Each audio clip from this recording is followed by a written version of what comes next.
Buenas tardes muchachos, bienvenidos a este capítulo que estamos en nuestra materia de lógica y corresponde seguir adelante con todo este proceso académico que hemos venido realizando, ¿de acuerdo? Entonces, la semana pasada yo comentaba en el video que íbamos apenas cerrando el primer paso de la operación mental, en este caso lo que es la idea. Entonces vamos ahora a explicar el siguiente procedimiento, que también es la segunda operación mental, recordando pues el esquema del cuadro que realizamos hace unas semanas. Y el título de esta sesión será el juicio, para que podamos tenerlo muy presente y explicar todo lo relacionado a ese tema. Quiero que podamos escuchar las siguientes oraciones para hacer una diferencia entre la idea y el juicio, ¿correcto? Entonces, primer ejemplo, la Tierra es un planeta. Segundo ejemplo, el mercurio es un metal líquido. Tercer ejemplo, la Luna no tiene luz propia.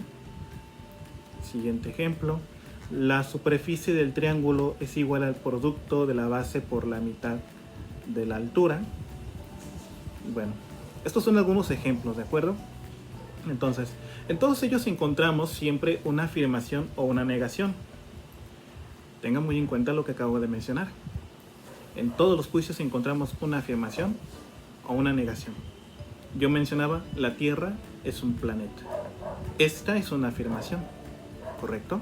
Yo mencionaba, el mercurio es un metal físico. Es una afirmación. Entonces, de una idea con respecto a otra, mencionamos una afirmación o negación. Podemos decir, pues, como una característica importantísima, que la esencia del juicio está justo en esa afirmación o en esa negación. Y por esto se distingue radicalmente con respecto a la idea. Porque una idea es decir, una libreta, un cuaderno, un autobús. Eso es una idea, ¿de acuerdo? Ustedes piensan en el autobús y lo piensan nada más. Sin embargo, cuando yo digo el autobús es viejo, si yo digo la libreta no está completa, entonces estoy ya haciendo una afirmación o una negación respecto a la idea del autobús. En eso radica pues la esencia de este tema, el juicio. Si nosotros quisiéramos definir qué es el juicio, podríamos decir que es la operación mental por la cual se afirma o se niega una idea con respecto a otra. ¿De acuerdo? Esa sería la definición propia del juicio.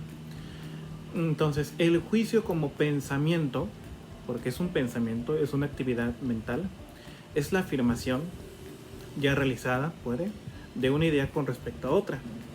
También podría decirse que es la afirmación o la negación de una relación previamente aprendida.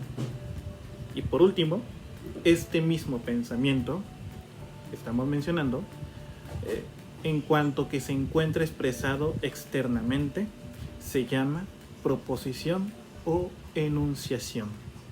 Muy bien, porque es una parte dentro de un argumento. Por eso es una proposición.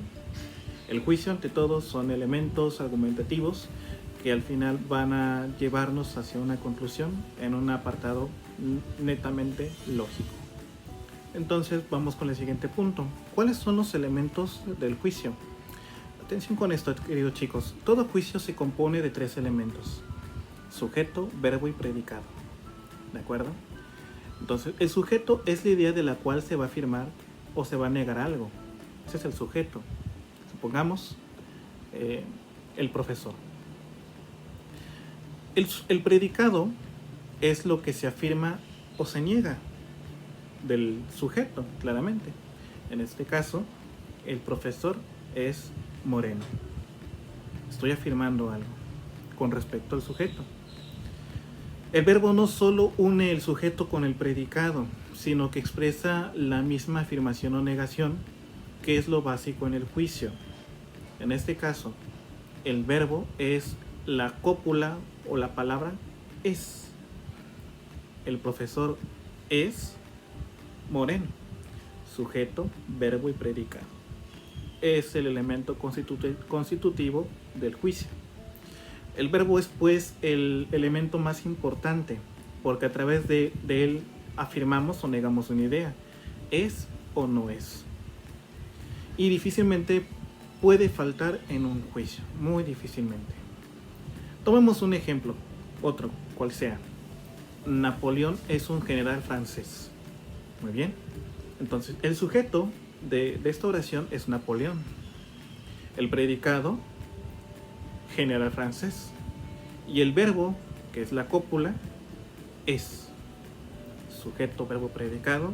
Y a través de este juicio yo estoy afirmando algo. Napoleón es un general francés.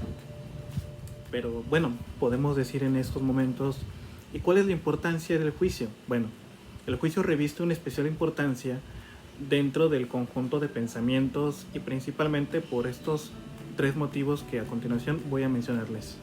Inciso A. En primer lugar, el juicio es un pensamiento completo, por todo lo que ya me he mencionado, con su propia autonomía.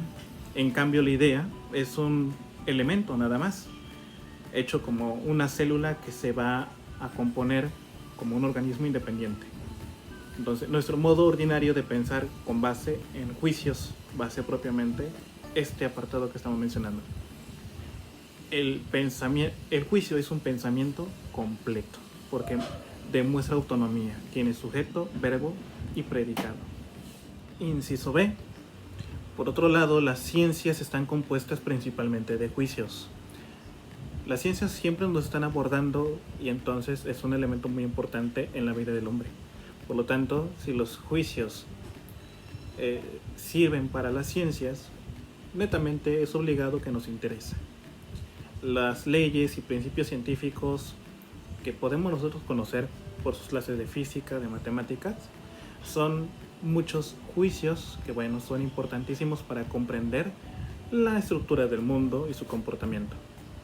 Los axiomas, los postulados, los teoremas, los colorarios, en fin, las principales unidades de pensamiento científico son juicios, ¿de acuerdo?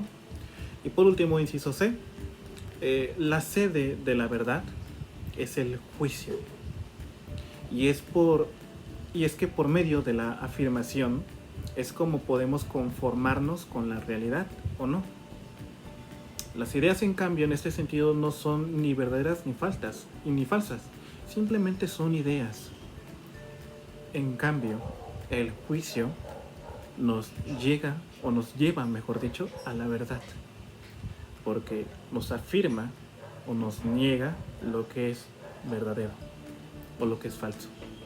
Por ello, esa es la gran importancia de lo que podemos conocer como este tema del juicio. Chicos, esto sería todo. Muchísimas gracias por su paciencia, por su atención. Y bueno, nos vemos la próxima semana definiendo un poco más sobre este tema. Hasta luego y que tengan una bonita semana.